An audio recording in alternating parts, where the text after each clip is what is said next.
el caso de huracán, medidas. Bueno, yo diría que las personas que viven a la orilla del río tendrían que desalojarse antes que empezara a llover, porque después la cosa podría ser peor. Bueno, las de siempre, proteger los cristales, quitar las cosas que tengan facilidad de que el viento la mueva, suministrar comida, enlatados y ya. Y energía de emergencia. En la televisión siempre hacen medidas de precaución. Yo desconectara todo lo que es el cilindro de gas, lo apagara, me mantuviera al margen de toda precaución. Mi niño conmigo, agua potable, una linterna, etcétera, etcétera.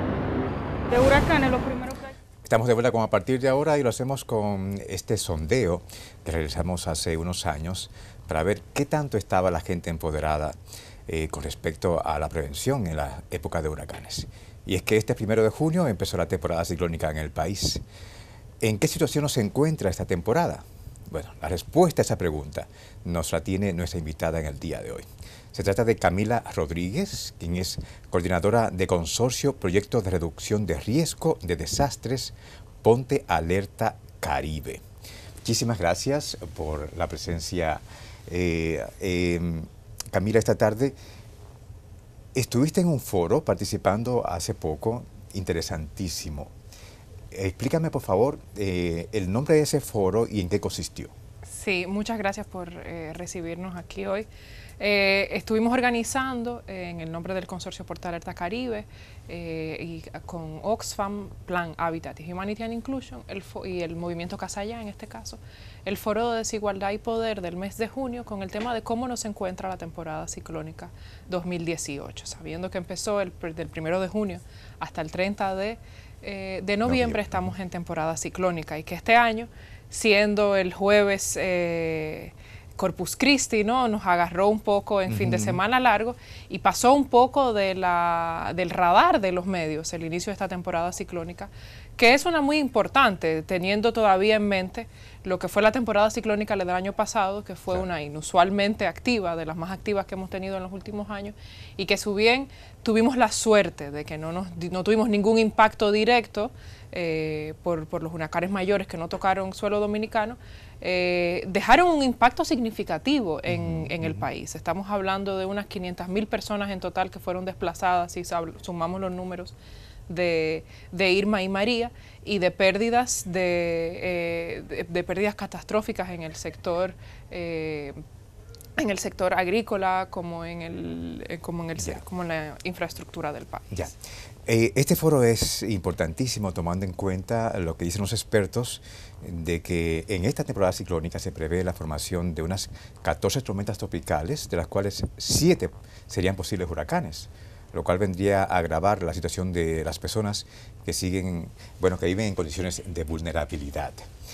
Esta situación de las temporadas ciclónicas, que cada vez son más complejas y más peligrosas, en específico para el país, los expertos están alertando de que hay un fenómeno que está incidiendo sobremanera en ello. Vamos a colocar este video, señor director, que trata de este fenómeno que se estudia a nivel mundial, porque sus efectos podrían ser desastrosos para todo el planeta.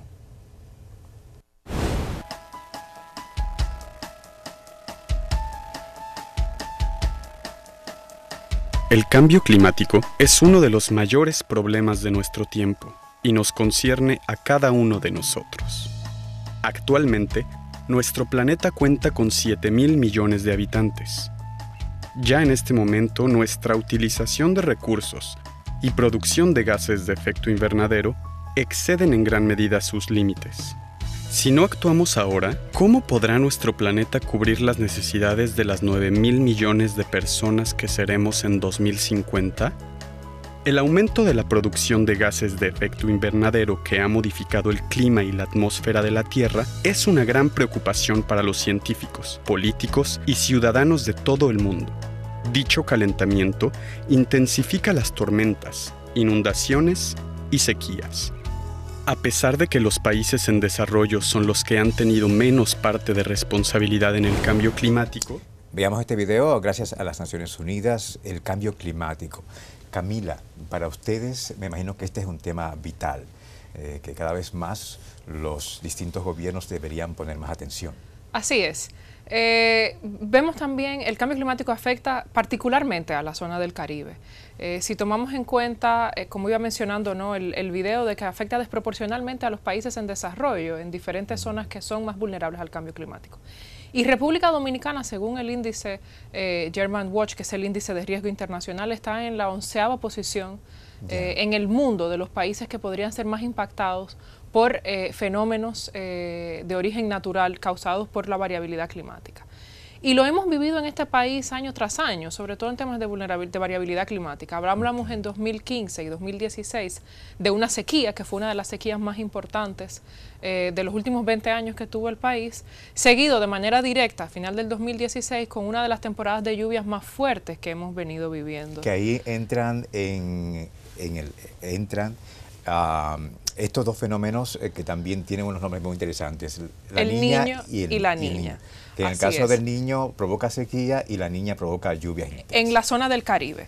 Tienen que ver, bueno, eso también ahí hay un tema, ¿no?, de que no se conoce muy bien la vinculación que hay entre cambio climático y variabilidad climática, ya que el niño y la niña son fenómenos que ocurrían y seguirán ocurriendo desde antes de que los seres humanos tuviéramos el impacto que tenemos en el clima. Pero sí vemos que hay una tendencia de aumento en el número de desastres o de amenazas que nos impactan año por año, y que esas vinculaciones entre el cambio climático están teniendo tendencia a agravar muchos de los problemas que nos venían azotando desde antes, como en este caso lo son los huracanes y las sequías y las temporadas de lluvias más fuertes. Que a propósito, ya la Administración Nacional Oceánica y Atmosférica, que es la NOAA, dio a conocer en su lista de los nombres de las tormentas para esta temporada. Se trata de Alberto, Beryl, Chris, Debbie, Ernesto, Florence, Gordon, muchos nombres en inglés, qué extraño. Bueno, es la Asociación Norteamericana. Claro, evidentemente. Leslie, Michael, Nadine, Oscar, Patty, Rafael, Sara, Tony, Valerie y William, entre tantos. Es decir, que va a ser muy activa esta temporada también. Bueno, esos son nombres, todavía no sabemos cuáles van a ser las tormentas o huracanes que vayan a venir. Lo que se hace es que se establecen de antemano los nombres de las tormentas, que las tormentas van a llevar por orden alfabético y se reciclan cada 6 años. Solo hay algunos nombres que son retirados si los daños causados en algún país llegan a tener alguna consideración. En este caso ya tuvimos la primera tormenta nombrada, ya la tormenta Alberto, que no llegó, no tocó suelo en ningún sitio, pero fue la primera tormenta con nombre, continuando la tendencia que vemos cada vez más a temporadas ciclónicas que empiezan más temprano. Igual que el año pasado, la tormenta Arlene se formó desde abril. Este año vimos que desde el mes de mayo tuvimos una tormenta nombrada que fue Alberto. Entonces estamos viendo que el cambio climático nos ha llevado a cada vez más una tendencia al número de amenazas naturales que venga creciente, cada vez más regulares, o cada vez más frecuentes y cada vez más irregulares en su fuerza. Y más peligrosas. Y más peligrosas. Igual todavía se trata, ¿no? Es muy difícil dar eso como un hecho, porque científicamente, claro, se necesita tener estadísticas que sean lo suficientemente cuantitativamente fuertes, que no es el caso para las temporadas ciclónicas, ya que solo tenemos unos años que los trabajamos de esa manera. Así que por el momento es una observación. Vamos a volver de nuevo al foro, Camila. Aprovechar para empoderar un poco a nuestros televidentes con respecto a unos términos que se utilizan que no están bien utilizados. Señor director, vamos a colocar el video No hay desastres naturales. Ahora sí, vamos a colocarlo para escuchar un poco la explicación que nos dan los expertos en este importante foro y de por qué hay que saber diferenciar las cosas cuando se trata de estos fenómenos. ¿Qué pasa a cómo los medios de comunicación han abordado el tema de las emergencias en nuestro país y cómo ese abordaje ha contribuido a la invisibilización de determinadas poblaciones afectadas? Entonces, para hacer los... no, en una hora mejor. Perfecto. Entonces, Rápidamente, como el primer punto, ¿no? ¿Qué entendemos como un desastre? Queremos, desde el Foro de Gestión de Riesgo, hoy estábamos hablando con el periodista Roberto Cavada y decía de desastres naturales, ¿no? La primera gran batalla es la batalla de las palabras, ¿no? No hay desastres naturales, porque lo que es natural, como muy bien hemos dicho muchísimas veces, es la amenaza, no tanto el desastre. Por eso queremos apostar a que esa conceptualización de los desastres. Habíamos esta explicación de parte de Carlos Arenas. Carlos Arenas, Carlos sí. Arenas, de que no hay desastres naturales, sino fenómenos naturales. Así es, los desastres no son naturales, son políticos. Ya. Las amenazas son naturales. Podemos tener una amenaza que venga de origen natural, como lo son en este caso hidrometeorológicas, como lo son los huracanes para la temporada ciclónica, pero lo pueden ser sismos o tsunamis, pero también pueden haber amenazas de origen antropogénico, es decir, por los hombres, como puede ser una explosión nuclear, ¿no? Y tenemos el caso del desastre de Chernóbil. ¿Cuándo se dice que hay un desastre? Hay un desastre cuando una amenaza natural provoca pérdidas, ya sea humanas o de daños estructurales, es decir, cuando tiene una relación con la sociedad. Un temblor de tierra en medio del Sahara no es un desastre, aunque sea igual de fuerte. Que sobrepasa las capacidades de respuesta y de reacción, que interrumpe la vida diaria y sobrepasa las capacidades de respuesta. Tenemos el ejemplo del terremoto en Chile en 2010, que 2 meses después hubo un temblor todavía más fuerte en Chile, el terremoto de Haití en 2010 y 2 meses después el terremoto en Chile. Hablamos de terremotos comparables en escala, pero uno es un desastre, otro no. En Haití hablamos de cientos de miles de muertos, de pérdidas monumentales. En Chile no contabilizan ningunos muertos y había una capacidad de respuesta. No causó una interrupción fuerte de la vida diaria. ¿Por qué? Porque tiene políticas de construcción fuertes que establecen los estándares mínimos de construcción. Entonces todos los edificios en Chile tienen estándares mínimos y pueden aguantar ese tipo de terremotos. Entonces hay una inversión muy grande en infraestructura y en educación a la población para asegurarse que no solo las infraestructuras puedan soportar eso, sino que la población sepa qué es lo que tiene que hacer en momento de desastre. Es lo que nos falta a nosotros, evidentemente. Y también hay una inversión en las capacidades de respuesta, es decir, los sistemas de respuesta, cómo se organizan y cómo responden en momentos de sismo, para que el país pueda recuperar la normalidad con velocidad. A diferencia de Haití, donde no hay ni inversión en infraestructura sísmica, ni inversión en educación a la población, ni inversión en las capacidades de respuesta. Entonces hay un desastre. ¿Por qué? Porque no teníamos las instituciones políticas para responder a esa situación. Nos vamos a ir a una pausa ahora, Camila. Interesantísimo este punto que estás tocando y que, bueno, estás poniendo el ejemplo de Haití, pero no hay tanta diferencia aquí con la República Dominicana, lamentablemente. Cuando regresemos vamos a seguir tocando este punto de la vulnerabilidad que vive gran parte de la población y en específico, ¿cuál de la población, cuál segmento de la población es que más sufre con estos fenómenos naturales? Regresamos.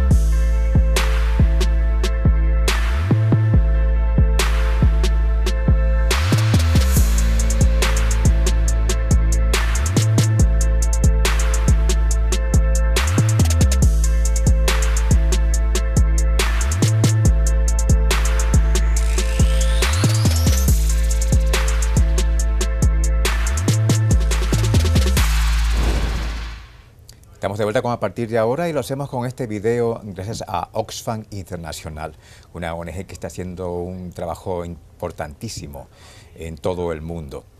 ¿Por qué decidimos colocar este video? Porque nos da pie al siguiente aspecto de los fenómenos naturales. ¿Quiénes son los que más sufren realmente cada vez que tenemos una temporada ciclónica? ¿Quiénes son, Camila? Bien, el video señala un poco la situación de desigualdad que hay en el país y vemos que eso queda visibilizado sobre todo en caso de desastres. Cuando hablamos de desigualdades nos referimos a todas las desigualdades, no solo las económicas, sino también las sociales o las desigualdades de género. Vemos en el caso de los desastres que el 90% de los afectados por las tormentas, de los desplazados que hubo el año pasado, está en el cuartil más pobre de la población. Entonces, cada vez que viene un huracán, ¿no? Esa preparación que mencionaba en el primer video que vimos significa personas que viven en los bordes de las cañadas y los ríos que se tienen que mover. Hablamos de unas 800.000 personas que actualmente viven en el país al borde de ríos y cañadas, que son las que tienen que desplazarse y que son afectadas entonces más porque pierden más todavía. O sea, no es lo mismo prepararse para un ciclón viviendo aquí en Gascue o en Piantini que prepararse para un ciclón cuando uno vive en la zona de La Barquita, donde nos gusta pensar que no vive ya más nadie, pero donde sigue viviendo gente. Entonces, vemos lo que eso además significa, que son las personas que ya de por sí están más empobrecidas, que además en situaciones de huracanes son las que más pierden, porque pierden todos sus haceres, pierden sus viviendas y el costo, lo que significa para ellos recuperarse, es un costo que según los estudios del Banco Mundial no se recupera en un tema de 2, 3, 4, 5 años, sino que de toda una generación. El costo de un desastre para una de estas familias tarda una generación entera en ser recuperado. Así que hablamos de un impacto desproporcional que viene a incrementar esa desigualdad, viene a incrementar la desigualdad entre las personas más empobrecidas y las personas más ricas. Entonces, parte de esa desigualdad tiene que ver con el déficit habitacional que tenemos en el país, que es más cuantitativo que es más cualitativo que cuantitativo. Así es la calidad de los materiales con los cuales se utilizan para construir las casas. Vamos a colocar este video gracias a Ciudad Alternativa, que es una ONG que también lleva décadas haciendo un trabajo magnífico en el país, que nos va a empoderar un poco más sobre esta situación que agrava la problemática cada vez que viene una tormenta al país o un huracán. Bueno, este es el encuentro de firma de compromiso entre más de 200 organizaciones que son miembros de Foro Ciudadano, y dentro de Foro Ciudadano la Comisión de Hábitat y Vivienda ha organizado una campaña que se llama Casa Ya, y hoy nos reunimos aquí para firmar un compromiso por la vivienda para la vida digna de los asentamientos humanos empobrecidos con los candidatos y candidatas a la presidencia. En ese sentido, esperamos que sigan llegando. Luis Abinader, que nos confirmó Soraya Aquino, nos confirmó Castillo, Pelegrín, nos confirmó también Minú y nos confirmó Guillermo Moreno. Habíamos estas imágenes de parte de Ciudad Alternativa. El déficit habitacional que tenemos en el país, que es realmente preocupante, sobre todo en el aspecto cualitativo, que es la calidad de los materiales con los cuales se construyen las casas. Esto agrava la situación, me imagino, Camila. Claro que sí. Hablamos de un déficit habitacional de un 71% a nivel de República Dominicana, el cual en su mayoría es un déficit cualitativo que tiene que ver también con acceso a los servicios. Es decir, sobre todo en tema de agua, dónde reciben el agua las personas, ¿no? Una vivienda digna es una vivienda en la que yo tengo acceso a agua.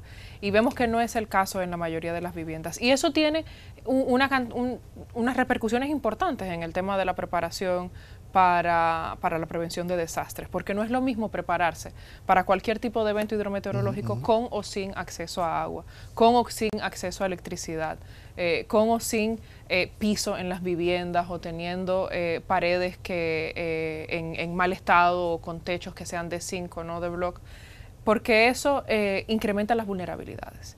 Y vemos que si bien tenemos una tendencia de hablar de este tema solo durante temporada ciclónica, es un tema que requiere una inversión desde antes, ¿no? Vamos a seguir teniendo damnificados y desplazados y personas que pierden todas sus viviendas cada temporada ciclónica si no empezamos a invertir proactivamente en mejorar la calidad de esas viviendas, en identificar las zonas donde se pueden construir esta vivienda. Lo que vemos es que seguimos teniendo un gobierno que fomenta esas vulnerabilidades, porque sigue construyendo y haciendo proyectos de vivienda en zonas inundables, en zonas vulnerables, que ya fueron identificadas. Tenemos una Comisión Nacional de Emergencia que ha hecho un trabajo fuertísimo de hacer mapas de riesgo por el país entero, que tiene todos los mapas de zonas inundables, de los lugares hasta donde ha llegado el agua en las temporadas pasadas, pero esa información la engavetamos y después no la utilizamos en nuestros proyectos, ni en los proyectos habitacionales, ni en la toma de decisiones condiciones o estamos a la espera perpetua de una ley de ordenamiento territorial que establezca cuáles son las zonas en las que se puede construir, en las que no, en las que se puede sembrar, en las que no, y ese tipo de organización. No solo eso, Camila, tenemos también en el país como muestra de que la falta de políticas públicas para impedir que la gran parte de la población esté en condiciones de vulnerabilidad en las temporadas ciclónicas son las víctimas de años anteriores y de fenómenos anteriores. Vamos a colocar este video, se llama Damnificados, señor director, que nos va a demostrar cómo todavía hay personas que fueron víctimas del huracán David y aún están en condiciones de vulnerabilidad. Esta señora de 65 años es Carmen Félix. Perdió su vivienda del ensanche Quisqueya durante el ciclón David en 1979 y desde entonces reside junto a otros damnificados en los barrancones de los Alcarrizos, en lo que sería un albergue provisional. Donde yo vivía se destruyó, me llevaron refugiada al Millón, a la escuela El Millón. De ahí en el mes de diciembre nos trajeron aquí. Aquí ve pasar los días sumida en una profunda miseria, carente de todos los servicios básicos. Orino de noche en mi cubeta, por la mañana la echo en ese tubo. Igual cuando voy a hacer mi necesidad, aquí la hago y la echo en ese tubo. Pero como ella, hay casi 200 familias sobreviviendo en estos barrancones. El presidente de la Junta de Vecinos dijo... Ahí veíamos, gracias a CDN, Canal 37, nuestro canal hermano, esa muestra tan indignante de la gran cantidad de personas que todavía viven en condiciones de vulnerabilidad de desastres naturales. Podríamos en este caso hablar sí, de un desastre natural en el sentido de todo el daño que causó el ciclón David en la década de los 70 y todavía tenemos gente en San Cristóbal y otras zonas del país que no han sido readecuadas. Hablamos de desastre. Natural fue la amenaza. El desastre ahora es que seguimos teniendo, exacto, a pesar de haber pasado más de 40 años y de haberse hecho una promesa, un compromiso con esas personas, como es el deber del Estado, porque son derechos. El derecho a la vivienda es un derecho inalienable y es responsabilidad del Estado garantizarlo. Entonces, en momentos de emergencia se hace, el Estado se compromete a restablecer ese derecho y a pesar de haber pasado 40 años, eso no se ha hecho. Y eso de natural no tiene nada, porque han pasado 40 años y hemos visto el malgasto público que se ha hecho en los últimos 40 años. Entonces, en cualquier modo, lo que falta es priorizar esa acción, priorizar esa recuperación, esa restauración de derechos a las personas damnificadas que siguen siendo desplazados no retornados, así como priorizar esa inversión para reducir ese déficit habitacional, que mucha gente lo ve, no es un desperdicio, es una inversión. Cada peso invertido en prevención son de 7 a 10 pesos ahorrados en respuesta. Entonces, invertir en garantizar que esas viviendas sean viviendas dignas, seguras, construidas con los materiales eficientes, les va a aportar al gobierno a largo plazo, porque va a prevenir estas situaciones, va a prevenir el gasto de las respuestas enorme en tema de desplazados, en tema de trabajo en albergues, en tema de todos los servicios que hay que garantizar durante una emergencia, que se verían reducidos si se hace esa inversión en prevención. Ya. Y realmente el sector que más sufre, es una lástima que se nos haya ido el tiempo, son las mujeres. Está demostrado. Las mujeres y evidentemente los niños. Así es. Los desastres impactan de manera diferente a las mujeres, a los niños y las niñas y adolescentes. Y lo vemos, por ejemplo, con el caso del Zika, que también fue un desastre. Claro. Aunque vamos a ir colocando, señor director, antes de irnos, esas imágenes de la Yolera, es un video que tenemos ahí para ir, que el público se empodere de realmente lo que estamos hablando. La población femenina. Tenemos una gran cantidad de hogares en los cuales las mujeres son las que llevan realmente la cabeza de hogar. Y evidentemente los niños también sufren esta situación. Ahí vemos a un video que realmente retrata la situación de cómo la mayoría, una gran cantidad de mujeres en el país viven en estas condiciones de vulnerabilidad y sobre todo que se agravan cada vez que viene una temporada ciclónica. Sí. Poco que se ha hecho, ¿verdad? Claro, se ha hecho. Bueno, hay un tema de entender de qué manera, por las condiciones, ¿no? Y por cómo una serie de normas sociales separan a las mujeres y a los hombres, ¿no? Y hacen que los desastres nos afecten de manera diferente. Con el ejemplo del Zika, por ejemplo, queríamos mencionar, las mujeres al estar por lo general más en la zona del hogar, son las que más son afectadas por los insectos del Zika, son las que más se ven enfermas, y entonces que pierden, eso genera toda una serie de pérdidas de ingresos. Pero también en momentos de desastres vemos que son las que son responsabilizadas de llevar el cuidado del hogar. Entonces, luego de un desastre, ya sea una amenaza natural o un síndrome de Zika que luego vaya acompañado de un síndrome de microcefalia, son las mujeres las que tienen que tomar esos cuidados del hogar a personas que hayan sido afectadas, ya sean sus hijos o personas mayores.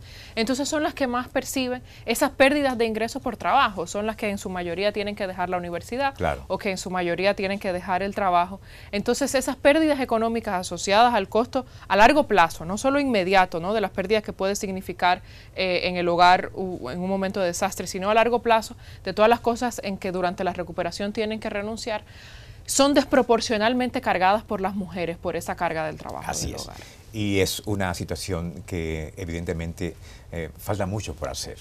Es una lástima, Camila, que se nos haya ido el tiempo y sobre todo este foro tan importante. ¿Es el número? Así, bueno, estamos en el cuarto foro, de desigualdad y poder que sostiene, en este año lo sostuvieron el Foro de Gestión de Riesgo, Casa Ya y el proyecto de IPECO Ponte Alerta Caribe con fondos de la Unión Europea. Esperamos en otra ocasión tenerte por acá porque se nos ha ido el tiempo y muchas cosas se nos quedaron por hablar. A ustedes muchísimas gracias por estar con nosotros en esta edición de A Partir de Ahora y estar más atentos. Estamos ante la temporada ciclónica. Escuchar a los expertos cada vez que nos alerten sobre un fenómeno atmosférico. Recuerden que siempre hay mucho más en Acento TV.